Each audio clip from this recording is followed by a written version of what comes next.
அதாவது இந்த தலைப்போண்டு நாங்கள் இருசாராரும் சேர்ந்து ஒரு நிமிஷத்தில் நாங்கள் முடிச்சு கொள்ளலாம்னு சொல்லிட்டு ஏற்கனவே தீர்மானித்து வந்த தலைப்பு தான் இது. இது அடிப்படை பிரச்சனை, ஹதீஸுல் குர்ஆனுக்கு முரண்படுமான்னு. அதில் அவங்க பல நேரங்கள் எடுத்துக்கொண்டாங்க. அதில் தான் ஆக கூடுதலான நேரம் வைத்தது. இது நீங்கள் எழுதின புஸ்தகம் தானே.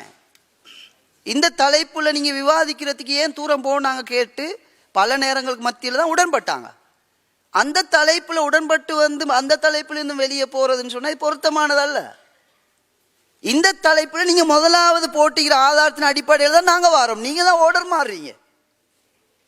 முதலாவது குர்ஆன் வசனத்தில் இல்லாத செய்தியை மக்களுக்கு குர்ஆன் வசனத்தில் இருக்கிற மாதிரி சித்தரிச்சிங்க. இப்போ அந்த கேள்விக்கு பதில் இல்லை. ரெண்டாவது நீங்கள் தொட்டு இருக்கிற விஷயம் நாங்கள் ரெண்டாவது எடுத்துக்கிறோம். ரெண்டாவது நீங்கள் ஹதீஸை வாசிக்க சொன்னீங்க. அறிவுக்கு முரண்படுறத நாங்கள் எங்கே மறுத்தோம்னு கேட்டீங்க. ஏன் நீங்கள் இது வரைக்கும் வாயை பொத்தி கொண்டிருக்கிறீங்க? பேரை சொல்லி குறிப்பிடணுமா இருந்தால் அடுத்த நான் பதிலில் பேரை சொல்லி குறிப்பிட்றேன். நான் சபை அது முறைக்கு நல்லது இல்லைன்னு அமைப்பில் தான் விட்டு வச்சிருக்கிறேன். இந்த விஷயத்தை பதிவு செஞ்சவர் அறிவு ரீதியாக நாங்கள் ஹதீஸை எங்கே மறுக்கிறோம்னு கேள்வி கேட்டீங்க. உங்களோட புஸ்தகத்திலேருந்து பக்கத்தோட காட்டியிருக்குது. அது எங்களோட புஸ்தகம் இல்லைன்னு சொல்றதுக்கு அவர் முயற்சி செஞ்சார். இருந்தாலும் இவர் அதை ஏற்றுக்கொண்டார். அல்ஹம்துலில்லாஹ். முரண்படக்கூடாது. அடுத்தவன் மீது சொல்ற குற்றச்சாட்டை தான் சுமக்க கூடாது. கொஞ்சம் சிந்திங்க. எங்களுக்கு பதில் தாங்க. நீங்க எவ்வளவு பயான் பண்ணுங்க, பிரச்சனை இல்லை. அந்த சின்ன கேள்விக்கு பதில் தாங்க. நாங்கள் உங்கள்கிட்ட கேள்வி முன் வச்சிருக்கிறோம். அறிவுக்கு முரண்படக்கூடியதை நாம் மறுக்கவில்லைன்னு நீங்க சொன்னீங்க. எங்க சொல்லிக்கணும்னு கேட்டீங்க. புஸ்தகத்தில் பதில் தந்திக்குது. அதுல இருந்து தொடங்குங்களே. ஏன் அதுக்கு வர மாட்டேங்கிறீங்க நீங்க? அதே மாதிரி குர்ஆன் வசனம் நீங்க உங்களோட புஸ்தகத்தில் தெளிவான எழுதின ஆதாரங்கள், நாங்க எடுத்த ஆதாரம் இல்லை. நீங்க ஆதாரம் காட்டினீங்க. குர்ஆன் இதுல அதாவது இது ஒன்றுக்கொன்று முரண்படாதுன்றதை வச்சு நீங்க குர்ஆனுக்கு ஹதீஸ் முரண்படும் இன்னும் ஒரு நிலப்பாட்டுக்கு வாரீங்க. அப்ப நாங்க சொன்னோம் என்ன? குர்ஆனும் வஹி, ஹதீஸும் வஹி. ஹதீஸ் ஒரு நாளும் குர்ஆனுக்கு முரண்படாது. அப்படி முரண்படுவதாக கேட்ட கேள்வியே நபி அவங்க மறுத்துட்டாங்க. அதுக்கு சரியான விளக்கத்தை கொடுத்தாங்கன்னு ஹதீஸை முன் வச்சோம். அதையும் விளங்கி கொள்ளாம சுபஹாவுல் அஹ்லாம் மந்த புத்தி அதுவும் அதை விளங்கி கொள்ளாம என்ன பதில் சொல்றாரு? நாங்க தான் விளக்கம் கொடுத்துட்டோமே. அது என்ன? அந்த கடுமையான விசாரணை. குர்ஆன் சொல்லுது இலகுவான விசாரணை. ரெண்டுக்கும் ஒத்த மாதிரி விளக்கம் கொடுத்தாங்களாம். இதே மாதிரி தான் சஹீஹான ஹதீஸை உரிய முறையில் விளங்க சொல்றோம். ஆனா ஆயிஷா ரலியல்லாஹு அன்ஹா ஒரு வித்தியாசமா தானே கேட்டாங்க. குர்ஆன்ல அல்லாஹ்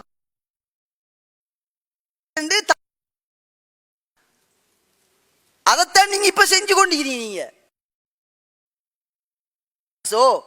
அல்லது மூசா நபியோ இதெல்லாம் பேசுறதுக்குள்ள தலைப்பு இல்லைன்றதுக்காக தான் நாங்க சும்மா இருக்கிறோம். நீங்க தொடர்ல நீங்க ஏன் தலைப்பு உடன்பட்டீங்க? உங்களுக்கு சொல்ல இந்த முழு புஸ்தகத்திலையும் கதைப்போம் சொல்லி போட்டு முழு புஸ்தகத்திலையும் பல தலைப்புகள் இருக்குது. அப்ப என்ன விஷயம் சொன்னா ஒவ்வொரு விஷயமா தான் முடிச்சு கொண்டு வரணும். அதுல மெயின் அடிப்படை குர்ஆனுக்கு ஹதீஸ் முரண்படும் என்பதே ஈமான் இல்லாதவர்களுடைய நம்பிக்கை. நான் அதாவது அதுக்குள்ள ஆதாரங்களை வச்சுட்டு ஆரம்பத்தில் உங்களுக்கு தெளிவா நான் ஆதாரம் வச்சேன். நான் அதாவது குர்ஆனுக்கு ஹதீஸ் முரண் என்று இந்த உம்மத்தில் முதலாவது விளங்கியவர்கள் ஹவாரிஜ்கள். அவர்களுக்கு ஈமான் இல்லை என்று நபி அவர்கள் சொன்னார்கள். அவர்களைத்தான் குறை மதியாளர்கள் என்று நபி அவர்கள் சொன்னார்கள். அதற்கு வரலாறு சான்று பகர்கின்றது. 10 பேர் ஹஜ்ஜுக்கு செல்கின்றார்கள். இடையிலே ஹதீஸை கேள்விப்பட்டதும் 9 பேர் வழிகேட்டை விட்டும் தௌபா செய்து விடுகின்றார்கள். இதனைத்தான் தெளிவுபடுத்தி கொண்டிருக்கின்றோம். எனவே குர்ஆனுக்கு ஹதீஸ் முரண்படும் என்ற உங்களுடைய நிலைப்பாட்டை ஒன்றோ குர்ஆனிலிருந்து நீங்கள் முன்வையுங்கள். அதற்கு ஒரு ஆதாரம் சபையிலும் முன்வைத்தீர்கள், புத்தகத்திலும் இருக்கின்றது. நாங்கள் முதல் கேள்வியை முன்வைத்திருக்கின்றோம். அந்த வசனத்தில் ஹதீஸ் குர்ஆனுக்கு முரண்படும் என்று எங்கே இருக்கின்றது? பதில் சொல்லுங்கள். சொல்லவில்லை. இரண்டாவது, அறிவுக்கு முரண்படுவதை நாம் மறுப்பதில்லை என்று சொன்னீர்கள். மறுப்பதாக எழுதியிருப்பதை எடுத்து காட்டினோம், பதில் வரவில்லை. இரண்டாவது. மூன்றாவது விடயம், இந்த புத்தகம் யாரோ எழுதி என்று ஒருவர் சொன்னார், மற்றொருவர் இல்ல நாங்க தான் போட்டோம்னு மற்றொருவர் சொல்றாரு. அப்ப இதுல எது சரின்னு உங்களோட நிலப்பாட்டை நீங்க முன்வைங்க. அடுத்ததாக இவங்க அதாவது புகாரி, முஸ்லிம் மற்ற அதாவது முத்தவாத்திர் என்று சொல்வார்கள், அதாவது சந்தேகமே இல்லாம சஹீஹ் என்ற ஹதீஸை அறிவை கொண்டு மறுக்கின்றார்கள். அடுத்த கேள்வியாக முன்வைக்கின்றேன். இவர் ஹதீஸை வாசிக்க சொன்னார். ஹதீஸை வாசித்தோம், ஆய்வு செய்தோம், தரத்தை பார்த்தோம். நாங்கள் சொன்னோம், இமாம் இப்னுல் ஜவுசி தங்களுடைய இட்டுக்கட்டப்பட்டவை என்ற நூலிலே பதிவு செய்திருக்கின்றார்.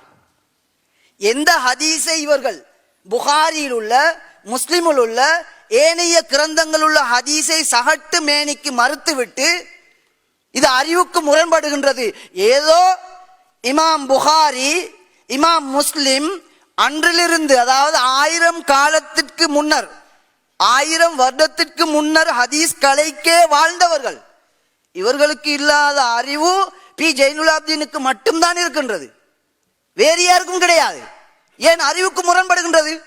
இப்போது அறிவிற்கு முரண்படுவதற்கு நீங்கள், அதாவது அறிவிற்கு முரண்படுவதை நாம் மறுக்கவில்லை என்பது முதல் பொய், நிரூபித்து விட்டோம் அல்ஹம்துலில்லாஹ்.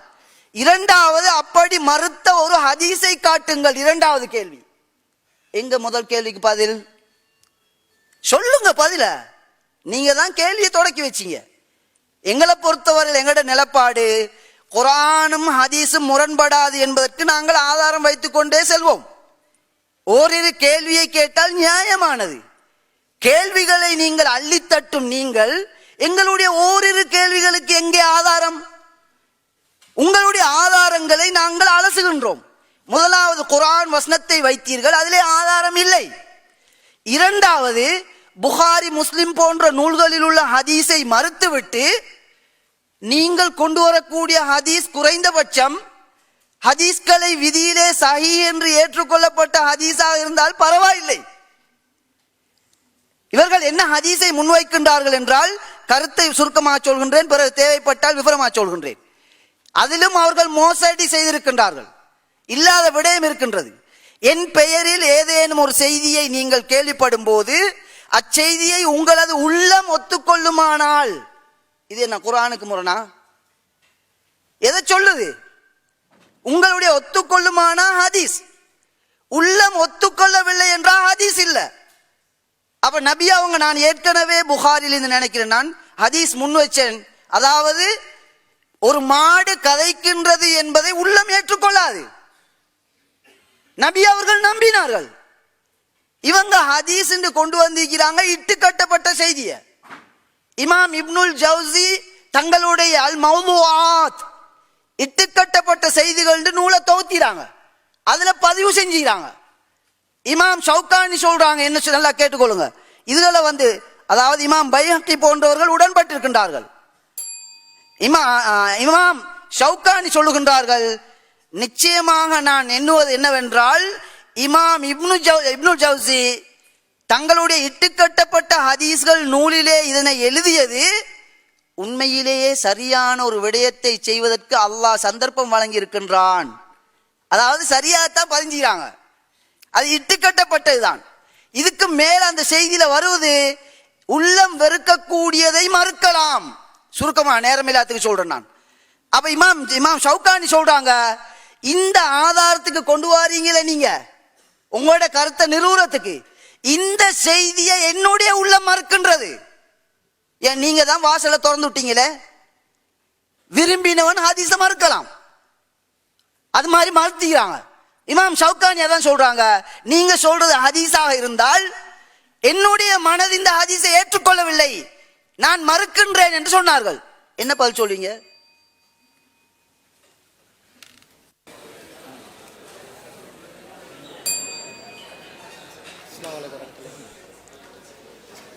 அஸ்ஸலாமு அலைக்கும் வரஹ்மத்துல்லாஹி வபரகாத்து. அன்பிற்குரிய சகோதரர்களே, மிக ஒரு முக்கியமான தலைப்பிலே நாங்கள் விவாதித்து கொண்டிருக்கிறோம். இந்த விவாதத்தில் எது கருப்பொருளாக இருக்கிறதோ அந்த கருப்பொருளில் விவாதம் செய்வதை விட்டுவிட்டு பல வகையில் திசை திருப்பி கொண்டு எதிர்த்தரப்பினர் சென்று கொண்டிருக்கிறார்கள். மிகவும் தெளிவாக எங்களுடைய நிலைப்பாட்டை நாங்கள் எடுத்து வைத்தோம். நபிகள் நாயகம் ஸல்லல்லாஹு அலைஹி வஸல்லம் அவர்களுடைய செயல் சொல் அங்கீகாரம் எதுவுமே திருமறை குர்ஆனுக்கு முரண்பட்ட விதத்தில் வராது. அப்படி வருமேயானால் அது நபிகள் நாயகம் ஸல்லல்லாஹு அலைஹி வஸல்லம் அவர்கள் சொன்னது செய்தது அங்கீகரித்தது கிடையாது என்ற சாதாரணமா அனைவராலும் புரிந்து கொள்ளக்கூடிய ஒரு இலகுவான செய்தியை நிலைப்பாட்டை தான் நாங்கள் முன்வைக்கிறோம். இதுக்கு என்னென்ன விளக்கங்கள் எல்லாம் சொல்றாங்கன்னு பாருங்க. சவுகானி ரஹ்மத்துல்லாஹ் பத்தி பேசுறாங்க, இன்னும் பல அறிஞர்களை பத்தி சொல்றாங்க. அவங்க என்ன சொன்னாங்க ஏது சொன்னாங்கன்றத நாங்க தெளிவுபடுத்துவோம். அவர்களும் கடமைப்பட்டிருக்கிறாங்க. அவர்கள் வைக்கக்கூடிய வாதத்தை தெளிவான முறையில் அவர்கள் முன்வைக்க வேண்டும். எதை அவர்கள் ஆதாரமாக சவுகானி இமாம் சொன்னதாக சொல்றாங்களே மௌலுவாத்துல, அது என்னன்றதை அவங்க எடுத்து சொல்லுங்க, விளக்க சொல்லுங்க. டைம் இல்லைன்னு போனா இப்படி சரி வருமா? சரி வராது. அந்த ஆதாரத்தை நீங்க என்னன்றதை தெளிவாக எடுத்து விவரிச்சு அதனூடாக உங்களுடைய வாதத்தை வைங்க. அப்பதான் அதுக்கு நாங்க பதில் சொல்லுவோம். ஒரு நிலைப்பாட்டை சும்மா வாசிச்சுட்டு போக கூடாது. வாதத்தை தெளிவாக எடுத்து வைக்க வேண்டும். அடுத்ததாக நிறைய செய்திகளை நாங்க சொல்லி இருக்கிறோம். என்ன செய்தி சொன்னோம்? சாலிம் ரலியல்லாஹு செய்தியை நாங்க சொன்னோம். பால் அருந்துற விஷயத்துல ஆபாசம் இருக்கிறது, அது ஆபாசத்தை அல்லாஹ் ஏவ மாட்டான், அதை நாங்கள் நடைமுறைப்படுத்த முடியாது. இதில் இருக்கக்கூடியது உஸ்வத்துல் ஹசனா என்ன என்று கேள்வி கேட்டோம். அதுக்கு பதில் சொல்லல. இதை கேட்ட உடனே நீங்க விவாத தலைப்புல இருந்து வேறொரு திசைக்கு நாங்க போறோமா? எங்களுடைய விவாதத்துல நாங்க எதை சான்றாக வைக்கிறோமோ அதை நாங்க விலக்கி கேள்விகளை எழுப்பியிருக்கிறோம். இதை நீங்கள் குர்ஆனுக்கு முரண்படாத விதத்தில் விலக்கி காட்டுங்க, எப்படி நடைமுறைப்படுத்தணும் என்று சொல்லுங்க என்று கேட்கிறோம். அதுக்கு பதில் சொல்லணுமா இல்லையா? குர்ஆனுக்கு முரண்படாத விதத்தில் பதில் சொல்லலாம். அறிஞர்கள் சொல்லி இருக்கிறாங்க, விளக்கம் உள்ளவர்கள் விடம் கேட்டுக்கொள்ளுங்கள், குழம்பி விடாதீர்கள் சொல்றாங்களே. நாங்க குழம்பாம உங்ககிட்ட கேட்கிறோம், இதுக்கு என்ன விளக்கம், எப்படி நாங்க இதை புரிஞ்சுக்கொள்ளணும், கொஞ்சம் எடுத்து சொல்லுங்க. நீங்க ஏதாவது ஒரு விதத்துல முரண்படாத விதத்துல ஒரு விளக்கம் சொல்லலாம் சொல்லுங்க, எந்த பிரச்சனையும் கிடையாது. சொல்ல முடியாது, அதனாலதான் நீங்க சொல்லாம இருக்கிறீங்க. நீங்க என்ன சொல்றீங்க? நாங்க ஒரு குர்ஆன் ஒரு ஹதீஸ் நபிகள் நாயகம் ஸல்லல்லாஹு அலைஹி வஸல்லம் அவர்களுடைய பெயரால் வந்தால் அது குர்ஆனுக்கு முரண்படாத விதத்தில் அறிவிப்பாளர் வரிசை சரியாக இருக்கின்ற பட்சத்தில் எப்படியாவது அதுக்கு முரண்படாத விதத்தில் விளக்கம் எடுக்க பார்க்கணும், முயற்சிக்கணும். அதான் இறையச்ச மாற்று கருத்து இல்ல. முடியாத பட்சத்தில் என்ன பண்றது? இதான் கேள்வி. ஏன் கேள்வியை புரிஞ்சு கொள்ள மாட்டேன்றீங்க? முடியாத நிலை வருகிறதா இல்லையா? அதுக்கு சில சான்றுகளை நாங்க முன்வைக்கிறோம். சான்றுகளை முன்வைக்கிற இடத்துல அள்ளி வைக்கலாம், மூட்டை நீங்க சொல்லாட்டி வச்சு கொண்டுதான் இருப்போம். நிறைய செய்திகள் இருக்குது. உடனே ஹதீஸ் கலையில் இந்த விதி இருக்குதான்றது ஒத்துக்கிட்டாங்க. என்னமோ நாங்க இல்லைன்னு சொன்னோமா? நாங்க பெரிய எழுத்திலே போட்டு இருக்கிறோம், ஹதீஸ் கல்ல விதி இருக்குது. நாங்க கேட்கிறோம், விதி இருந்தால் தான் இதை ஏற்றுக்கொள்வீங்களா? குர்ஆனுக்கு முரண்பட்டால் செய்திகளை ஏற்றுக்கொள்ளணும் என்று யாராவது ஒரு அறிஞர் ஹதீஸ் கலையில உள்ள ஒரு விதியில எழுதி சொல்லி இருந்தால் தான் நாங்கள் ஏற்றுக்கொள்ளணும் என்று நீங்க சொல்ல வர்றீங்களா? அப்ப என்ன சொல்ல வர்றீங்க? ஏற்கனவே ஹதீஸ் கலையில அறிஞர்கள் எதை விதியாக தொகுத்து வைத்தார்களோ அந்த விதியை தாண்டி நாங்க போக கூடாது. அப்ப ஹதீஸ் கலை விதியும் அல்லாஹ் குர்ஆன் அருளின மாதிரி, நபிகள் நாயகம் ஸல்லல்லாஹு அலைஹி வஸல்லம் அவர்கள் சுன்னாவை அருளிய மாதிரி ஹதீஸ் கலை விதியும் அல்லாஹ் அருளினான் என்று சொல்ல வர்றீங்களா? அவங்க எப்படி ஹதீஸ் கலை விதியை உருவாக்கினாங்க? குர்ஆன் ஹதீஸ் ஆதாரத்தை வைத்து தகவல்களை சரி பார்ப்பதற்கு ஒரு விதியை உருவாக்கி கொண்டார்கள். அதிலே முதன்மையான விதி என்ன? குர்ஆனுக்கு முரண்பட்டு வந்தால் அதை ஏற்றுக்கொள்ளணும் என்றது முதன்மையான விதியாக நீங்க ஒப்புக்கொள்ள மாட்டீங்களா? யாராவது சொல்லி இருந்தா தான் கேட்பீங்களா? சொல்லி இருக்கிறாங்களா இல்லையான்றதுல எப்படி சொல்றாங்க? பி ஜெயினுல் ஆப்தீன் தான் இந்த தகவலை முன்வைக்கிறார். இத்தனை ஆண்டு காலம் யாரும் சொல்லல, 1000 வருடங்களுக்கு முன்னால யாரும் இதை பேசல. எடுத்து போட்டோம்னா நீங்களே யோசிப்பீங்க. ஆய்வு செஞ்சில்ல நீங்க? யாராவது அறிஞர்கள் சொல்லி இருக்கிறாங்களா இல்லையா? ஆய்வு செஞ்சில. எங்களுக்கு இந்த அறிஞர்கள் மற்றே கிடையாது. சொல்லாவிட்டாலும் இந்த நிலைப்பாடு, நாங்க குர்ஆன் ஹதீஸ்ல இருந்து ஒரு விதியை வைக்கிறோம், அந்த விதி சரியா இல்லையான்னு பாருங்க. சரி என்றால் ஏற்றுக்கொள்ளணும். எப்படி 5 விதிகளை நீங்கள் ஏற்றுக்கொண்டீர்களோ அதே போல் இந்த விதியை நீங்கள் ஏற்றுக்கொண்டுதான் ஆகணும். ஆனா யாராவது சொல்லியிருந்தா ஏற்றுக்கொள்ள வேண்டாம். சஹாபாக்கள்ட்ட சொல்லலாம் நாங்க ஏற்றுக்கொள்ள மாட்டோம்ல, பெருசா பிடிப்பீங்களே, வஹியை பின்பற்ற மாதிரி சொல்லுவீங்களே, இதுல மட்டும் அறிஞர்கள் என்று தொங்குறீங்க. அறிஞர்கள் குர்ஆன் சுன்னா அடிப்படையில் விதியை சொன்னதனாலதான் ஏற்றுக்கொள்கிறோம் என்று நீங்கள் சொல்கிறீர்கள் என்றால், இந்த விதிக்கு குர்ஆன் ஹதீஸ்ல இருந்து ஆதாரம் காட்டினா ஏன் ஏற்றுக்கொள்ள முடியாது? யாராவது 1ஆம் நூற்றாண்டுல 2ஆம் நூற்றாண்டுல 3ஆம் நூற்றாண்டுல யாராவது சொல்லி இருந்தாதான் நாங்க ஏற்றுக்கொள்ளணுமா? அவர்களும் சொல்லி இருக்கிறார்கள், அது தனி விஷயம். எங்களுக்கு மெயின் மேட்டர் அது கிடையாது. நாங்கள் இப்போது ஃப்ரெஷ்ஷா வைக்கிறோமே வாதம், அதுக்கு பதில் சொல்லுங்க. பதில் காணோம். அடுத்தது புத்தகம் சம்பந்தமா பேசுறாங்க. அப்பாஸ் அலி எழுதின புத்தகம், அப்பாஸ் அலி எழுதின புத்தகம், அப்பாஸ் முரண்பட்டு பேசுறாங்க. இது என்னங்க? தெளிவாக பதில் சொன்னோமா இல்லையா? அப்பாஸ் அலியுடைய புத்தகத்தில் இருக்கக்கூடிய தகவல்கள் நாங்க இப்ப ஒரு வாதமாக நாங்களே எடுத்து வைக்கிறோமே, ஃப்ரெஷ்ஷா எடுத்து வைக்கிறோமே. அதுல இல்லாத ஒன்றை நாங்க எடுத்து வச்சாலும் நீங்க மறுக்க கூடாது. தலைப்புக்குள்ள எல்லா செய்திகளும் வரலாம். ஆனால் அதுல உள்ள செய்தி தான் இப்ப 2 எடுத்து வச்சோம். அப்பாஸ் அலி ஒரு வழிகேடன், ஆரம்பத்தில் இப்ப வழிகட்டு போயிட்டா, அது கூட வேற. அதுல கிண்டல், இவங்க வந்து இப்ப போயிட்டாரு, அவரே தௌபா செஞ்சிட்டாரு. அவங்களோட ஜமாத்துல உள்ள பிளவுகள் வந்து ஆயிரக்கணக்கான பிளவுகள் இருக்கிறது. அதை பேசுறதுக்கு வரல. இன்னும் சொல்ற நேரத்தில் எப்படி சொல்றாங்க? இந்த தரப்புல பொதுச் செயலாளர் அவர்களுக்கு தெரியும், அவர்கள் அப்படி நல்லவர், அவர் எங்களோட பேசினவர், அறிமுகமானவர், நட்புள்ளவர். என்னமோ நான் அவங்களோட பக்கத்தோட ரொம்ப நட்பா இருக்கிற மாதிரி காட்ட பாக்குறாங்க. உங்களை வழிகேடு ஆரம்பத்திலிருந்து நாங்க சொல்லி கொண்டு இருக்கிறோம். இன்னும் சொல்றோம், இந்த பையத்துடைய விஷயத்துல கூட உங்களை நாங்க விவாதத்துக்கு அழைக்கலையா, பேசுவோம் என்று சொல்லலையா? என்னமோ வந்து நாங்க அந்த விஷயங்களை நாங்க ஆதரித்தவர்களை போல காட்டுறீங்க.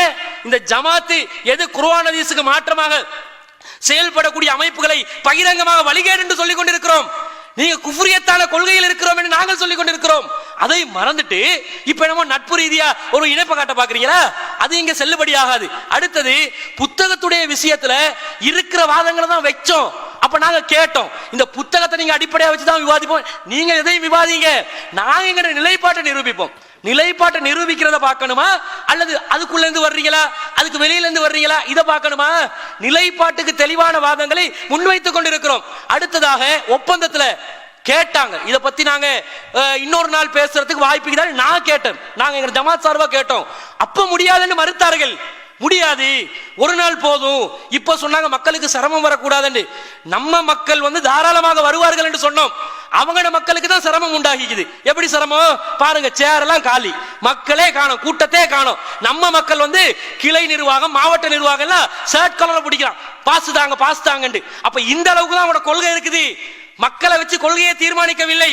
ஆனால் நீங்கள் மக்களை சிரமப்படுத்த கூடாது என்று கருதுற உங்களோட மக்கள் வரலையே. எங்க மக்கள் பாருங்க அல மோதிட்டு வர்றாங்களே. நம் மக்கள் தயாராக இருக்கிறார்கள். நாங்கள் சொன்னோம் எங்க மக்கள் வருவாங்க, விவாதத்துக்கு கலந்து கொள்வாங்க, பிரச்சனை கிடையாது, நாள் கணக்கில் விவாதிப்ப வேண்டும். அப்ப மறுத்துட்டு இப்ப எத்தனை நாள் என்றாலும் தலைமையத்துல விவாதிக்கலாம்னு சொன்னாங்க. இந்த விவாதத்துக்கு உங்களோட தரப்ப ஏற்பாட்டுக்குழு படுத்தின பாடு இருக்குது, அது நம்மளுக்கு தெரியும். அப்ப இந்த நிலையை நீங்கள் கவனித்துக் கொள்ள வேண்டும். அப்பாஸ் அலி என்பவர் ஆரம்பத்தில் விவாத அழைப்புக்காக வேண்டி கடித பரிமாற்றம் நடந்த நேரத்தில் இப்ப வழிகேட்டு போயிட்டு அது தனி விஷயம். ஆரம்பத்தில் ஜமாத் சார்பாகத்தான் விவாத கடிதங்கள் பரிமாற்றப்பட்டுச்சு.